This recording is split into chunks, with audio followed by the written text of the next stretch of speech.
Vamos então para o tão esperado episódio do mês, que nessa data que eu tô gravando é o 13º episódio do Investindo de 0 ao 100, que é esse quadro onde eu invisto o meu dinheiro publicamente. Afinal de contas, grandes investidores, eles falam o que eles fazem, e não apenas falam, né? Então, essa é a ideia. A ideia não é que você fique recebendo dica quente de investidores que se dizem, nossa, bons, que mostram só a rentabilidade de uma possível carteira. Não. A ideia é que você não siga a dica quente de ninguém. A ideia é que você aprenda uma metodologia de investimento e siga ela. Então a ideia é meramente educativa desse quadro.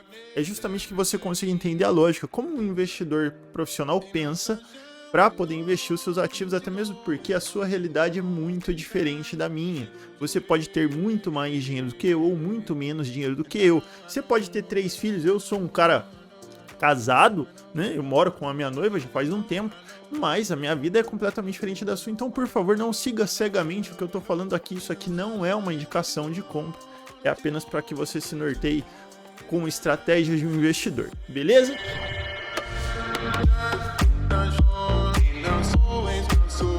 Então vamos lá. Já queria mostrar aqui como que está a nossa carteira de investimentos até esse presente momento. A gente tem sofrido um pouco nos últimos meses, mas é legal que você entenda a linha de raciocínio. A gente tem bastante coisa para falar sobre tudo que está acontecendo. A gente continua então com uma rentabilidade acumulada de 50%. Eu investi no mês passado e o que eu investi no mês passado a gente sofreu uma queda. Então toda hora que a gente está chegando próximo ali dos 100 mil, a gente está tendo uma queda na nossa carteira. Se a gente descer aqui, ó, nos meses, né, nas últimas rentabilidades, então, em julho nesse mês, nós já estamos, por enquanto, né, com menos 2%, no mês passado, menos 0,5%, menos 2 e poucos por cento, quase 3%. E nos outros meses a gente teve uma rentabilidade muito positiva, ó, 2%, 8%, 6%, 3%, 11%, 12%. Então, o que eu queria dizer para você, investidor que está começando agora, que se considera novo, é o seguinte. Vocês estão vendo que nos últimos 3 meses está negativo. E olha a minha cara de preocupação. Não tem cara de preocupação. E não tem que te preocupar também. A gente está falando de 3 meses, ainda que seja 4, ainda que seja 5, não importa. O que você tem que pensar é, eu estou investindo em boas empresas, então para de olhar para o preço da ação. Para de olhar pontualmente, para de olhar a curto prazo. O que são 3 meses perto da sua vida inteira de investimento? O que você tem que ter a convicção é, eu estou investindo em boas empresas a bons preços, porque não adianta investir em boas empresas a preços caros. Comprar um carro de 20 mil por 70 mil reais, a sua possibilidade de ganhar dinheiro é muito pequena. Lembre-se que a sua convicção como investidor tem que ser, pô, eu gosto dessa empresa, eu analisei ela, eu sei que ela dá lucro, ela tem uma margem muito bacana, tá em um setor que eu considero perene, que vai ser perdurável aí pro longo prazo. Partindo desse princípio, a tranquilidade tem que tomar conta do seu coração e da sua cabeça também. Agora, quando você faz tudo errado, quando você compra apenas baseado em preço e não entende os fundamentos da empresa, você não vai saber o que você tem que fazer se amanhã ou depois cair, se você tem que comprar mais ou não, você vai ficar na dúvida. E é exatamente isso que eu não prego aqui nesse quadro, eu não prego com a minha vida de investidor. Eu não prego no Instagram, que eu fico lá frequentemente. Até recomendo, se você não me segue no Instagram, lá eu dou dicas diárias, respondo caixinha de perguntas. Recomendo que você me siga lá também, beleza? Então vamos dar uma olhadinha aqui. A gente já viu a questão de rentabilidade. Vamos dar uma olhadinha nos produtos. Então, quando a gente entra aqui, como que está a divisão da carteira? Então, 63%, quase 64% de ações. FIIs 17%, criptomoedas que poderia estar ali, segundo o que eu sempre falo para vocês, até 15%.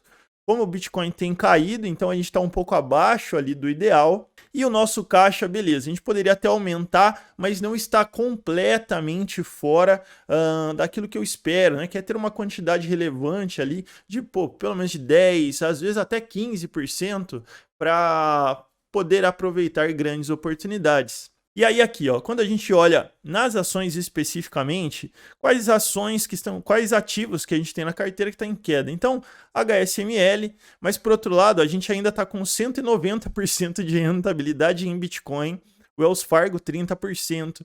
E aí aqui, ó, Pets foi muito acertada a nossa decisão, 67% de rentabilidade. M Dias ainda está no negativo, Equatorial ainda está no negativo, mas esse aqui tem oscilado bastante, tem mês que a gente pega que está positivo, mês que a gente pega que está negativo, e Ethereum já caiu um pouquinho desde que a gente começou a comprar, aliás, desde que a gente comprou, que foi no último mês, no último quadro, né? E aí o que eu queria dizer para vocês em relação às minhas alocações? Não, vamos falar um pouquinho de proventos, e depois que a gente falar de proventos, aí a gente vai para as nossas alocações desse mês. Então a gente bateu realmente um recorde aqui em abril de 240 recebidos, e aí depois a gente recebeu 155, deu uma queda em junho, R$108, e agora em julho, olha só que legal, a gente está no dia 19, eu estou gravando no dia 19/7, e a gente já está com R$142, quem sabe a gente não recebe mais um pouquinho aí ao longo do restante desse mês, né? Então é bacana, isso aqui já dá para a gente poder comprar mais ações, inclusive a gente recebeu esses dividendos aqui que vão incorporar na nossa compra agora, tá? E aí o que eu queria mostrar para vocês o meu campo de observação sobre os aportes desse mês. Só para finalizar em relação à nossa rentabilidade da carteira no período está 50%, Ibovespa 23%, então estamos aí com mais do que o dobro de rentabilidade do Ibovespa no mesmo período. Isso é importantíssimo, superar o Ibovespa, obviamente que é algo que vai acontecer todo ano. Não vai acontecer todo ano, mas numa média, espera-se que a gente consiga tomar boas decisões para superar o índice de benchmark. Beleza? Vamos dar uma olhadinha aqui. Queria fazer alguns comentários. A gente tem criptomoeda, e criptomoeda está um pouco abaixo daquilo que a gente espera, já que Bitcoin tem caído um pouquinho. A gente comprou Ethereum no mês passado e eu queria aproveitar essa queda, porque querendo ou não, a última compra que eu fiz de Bitcoin ali estava perto dos R$200 mil e agora já caiu, pelo menos da última vez que eu olhei aqui, ó. Então vamos entrar aqui na Biscoint rapidinho para a gente dar uma olhada nos preços, ó. O preço está agora em torno de 161, então, ou seja, da nossa última compra ele caiu mais R$40 mil, ou seja, uns 20%. Desde a nossa última compra, então isso representa para mim uma boa oportunidade. Eu tenho aqui um resquíciozinho, um saldo de Bitcoin, que é mais ou menos, deixa eu ver aqui.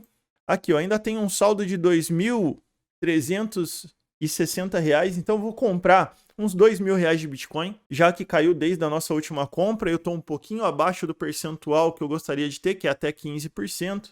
Então vou efetuar essa compra. Então eu quero comprar R$2.000, que vai dar mais ou menos essa quantidade aqui em decimais. Vamos concluir essa compra. E por que eu estou tomando essa decisão? Justamente porque eu acredito em Bitcoin no longo prazo. Gente, vamos parar de olhar para o imediatismo. Vamos parar de olhar só para o dia de hoje. Eu olhando para o longo prazo, eu consigo entender que Bitcoin só haverão 21 milhões de Bitcoins, e a cada dia que passa a gente escuta e vê matérias aí de pessoas que morreram e o Bitcoin, enfim, morreu junto com eles justamente porque a senha estava com eles. Enfim, a cada dia que passa mais Bitcoins desaparecem, mais escasso ele fica. À medida de que o tempo de que os países estão imprimindo cada vez mais moedas, de que a inflação está batendo na porta de muitos países, isso faz com que muitas pessoas tenham que mais hora menos hora recorrer a Bitcoin. E isso faz com que eu valorize muito esse tipo de ativo. Então eu não estou literalmente preocupado com o preço agora. Toda vez que você estiver pensando assim, você fecha o olho e imagina Bitcoin daqui 5, 6, 7 anos. Eu acredito que o preço vai estar muito diferente do que está agora. Então vamos fazer essa compra logo? Beleza. Então, acabamos de comprar mais R$2.000 de Bitcoin. E aí, falando de ativos, o que acontece? Vamos deixar um pouquinho aqui a tela de lado. Eu olhando para os ativos aqui, fundos imobiliários a gente já fez compra, Bitcoin a gente já fez compra, Caixa nesse presente momento tá ok. E quando eu fui analisar as ações, as possíveis ações, eu comecei a ver, talvez fosse uma boa oportunidade de eu comprar ações no exterior.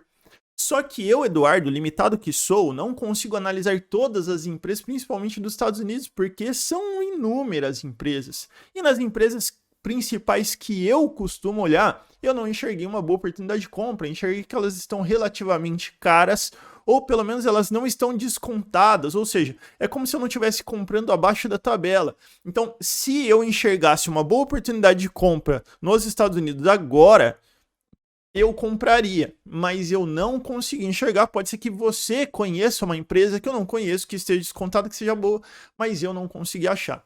Então, dito isso, vim aqui para o Brasil mesmo e falei, pô, vou começar a analisar os setores que eu gosto, ver se eu tenho empresas descontadas. E aí achei uma empresa. Qual é o problema dessa empresa? Ela é uma empresa estatal. E como vocês sabem, empresa estatal, ela sempre pode mudar as regras do jogo por conta do governo, por conta de uma canetada. Mas eu analisei muito essa empresa a fundo e eu vi que os principais dirigentes dessa empresa vieram do mercado privado, vieram, né, de empresas privadas, eram diretores, eram muito bons no que fazem e conseguiram reverter muito a situação da empresa. E vendo que essa empresa está altamente descontada ao meu ver, eu falei, pô, eu acho que vale a pena dar uma oportunidade, ainda que eu imagine que pro longo prazo esses diretores vão sair. Mas quando as pessoas são boas, elas costumam deixar um legado. Então, assim, eu sei que é um risco.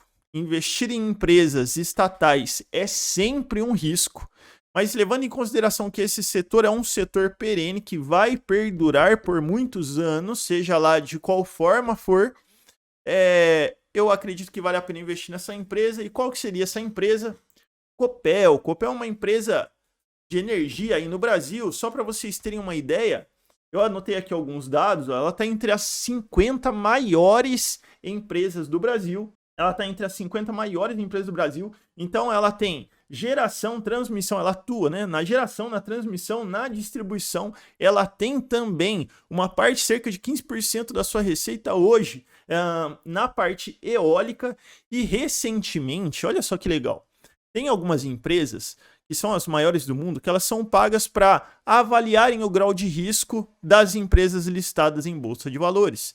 E a Fitch é uma dessas 3 empresas. Ela reavaliou a Copel e ela deu uma avaliação AAA. O que é isso? Isso quer dizer que essa empresa é uma empresa muito boa, com um risco muito baixo.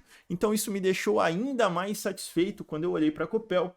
Obviamente que a gente está passando por um momento um pouco crítico de crise hídrica, mas isso é um momento pontual, ainda mais pensando que a Copel ela tem essa vertente em eólica e também está analisando entrar em energia solar e também já tem uma parte de energia térmica, então ela é menos afetada do que outras empresas que dependem unicamente da parte hídrica. Então, além disso, vamos dar uma olhada aqui nos dados de tudo que eu vi aqui. Vamos dar uma olhada nos números da empresa para vocês verem o porquê que eu considero uma ótima oportunidade de compra. A gente olha aqui, ó, desconsiderem esse dividend yield de 16%, que é maravilhoso olhar isso aqui, mas isso não é recorrente. Se você clica aqui no gráfico da empresa, você vê, ó, 4%, 2%, 5%, 6%, 7%, 11%. Então isso não é recorrente, não se ludibriem por uma coisa pontual. Obviamente que pode ser que aumente se a lucratividade da empresa aumentar ao longo do tempo, mas isso aqui não é algo que acontece todo ano. Mas o PL é um PL de 4, é um PL muito baixo. Quando você olha o histórico de PL, que é um indicador que eu gosto muito, muito de olhar, a gente vê que o PL da empresa, se a gente for pegar uma média histórica aqui, sempre esteve entre 7, vamos lá, entre 5 e 8, 9, entre 5 e 8, 9, e agora a gente está com um PL de 4, ou seja, está abaixo da média histórica. Isso me mostra que o lucro da empresa está ok e o preço da empresa baixou. E aí a gente tem aqui um PL mais baixo, né? Então é uma relação preço-lucro muito boa. Vamos analisar outros indicadores que eu gosto bastante. PVP de 0,85, isso quer dizer que ele está abaixo do seu valor patrimonial. A empresa custa X e o mercado está pagando menos. É como se estivesse pagando abaixo da tabela. Outro indicador que me indica algo muito positivo. Vamos analisar mais coisas aqui, ó. Liquidez corrente mostra como que a empresa está sendo administrada no curto prazo, ou seja, dívidas de curto prazo para pagar dinheiro de curto prazo para pagar contas de curto prazo. Aqui está dizendo que ela consegue pagar mais de uma vez essa conta. É como se ela tivesse uma boa reserva de emergência. Outro indicador positivo, um ROI de 21, são 2 dígitos. Isso é raridade, raridade. Empresas que têm ROI de 20 é muito difícil encontrar na Bolsa de Valores. ROIC de 10%, maravilhoso. Crescimento de receita nos últimos 5 anos, crescimento de lucro 25%. Ou seja, eu realmente considero que essa empresa é uma boa empresa. Para finalizar, o que eu queria mostrar para vocês? A relação de lucro. Eu sempre vivo falando para vocês assim, ó, não invistam em empresas que dão prejuízo, não invistam em empresas que dão prejuízo. Quando a gente coloca a DRE da Copel nos últimos anos, desde 2008, se você olhar aqui essa linhazinha laranja, a empresa nunca deu prejuízo. Então eu olhei basicamente, eu falei, caramba, como é que eu não prestei atenção nessa empresa antes? Então, enfim, eu entendo totalmente os investidores que não gostam de investir em estatais, todo mundo, enfim, tem a sua opinião, mas eu basicamente enxergo isso aqui como uma oportunidade muito boa de compra para mim. Quer dizer que ela vai subir amanhã? Não, mas eu também não estou preocupado com amanhã. Então, espero que você tenha entendido. Estou entrando aqui nas ações para que eu possa, então, efetuar a compra de Copel. Aqui eu tenho os R$2.000 que eu transferi para Rico, e além dos R$260 que são os resquícios, né, de dividendos e tal. Então vamos colocar aqui o ticker da Copel 6, que é o ticker da Copel que eu quero comprar. 400 ações passa R$100. Eu podia ter transferido R$100 a mais aqui, né? Enfim, vou comprar 300 ações e depois com esses 500... O que eu faço, hein, gente? Será que eu transfiro R$100 depois e compro mais 100? O que eu faço, hein? Bom, vou comprar 300 ações agora e no mês que vem, se for o caso, eu compro mais 100 ações, porque senão vai ficar burocrático, vou transferir o dinheiro para cá e daí, enfim, vai demorar. Vou comprar 300 ações agora, que vai dar um total de R$1.800. Então vamos digitar aqui. É isso então, pessoal. Então, essas foram as duas movimentações desse mês. A gente comprou mais um pouquinho de Bitcoin, comprou o Copel. Eu sei que eu já tenho mais empresas do setor de energia, eu gosto do setor de energia. Aqui, quando a gente comprou Eletrobras, a gente já está com 31% de rentabilidade no período. A Equatorial, nós ainda estamos bambeando aí, mas não tem problema nenhum. Como eu disse para vocês, eu sempre penso no longo prazo. Eu espero de verdade que você esteja entendendo isso. E eu espero de verdade que você fique com o recado de não se preocupe com o curto prazo, você não está falhando como investidor. Você tem que olhar a maioria da sua carteira. Pô, tá tendo uma rentabilidade bacana, você está concentrando demais a sua carteira, uma queda pontual vai fazer com que ela caia 40%. A gente está falando de quedas pontuais, de 2%. Se ela caísse 15% enquanto o mercado cai 2%, tem alguma coisa de errado. Você está concentrando demais, investiu em em empresas ruins. Mas não é o caso que está acontecendo aqui. A minha carteira, na minha concepção, é uma carteira muito sólida, com excelentes empresas que ainda têm muita capacidade de crescimento no longo prazo. Então eu espero de verdade que você tenha entendido.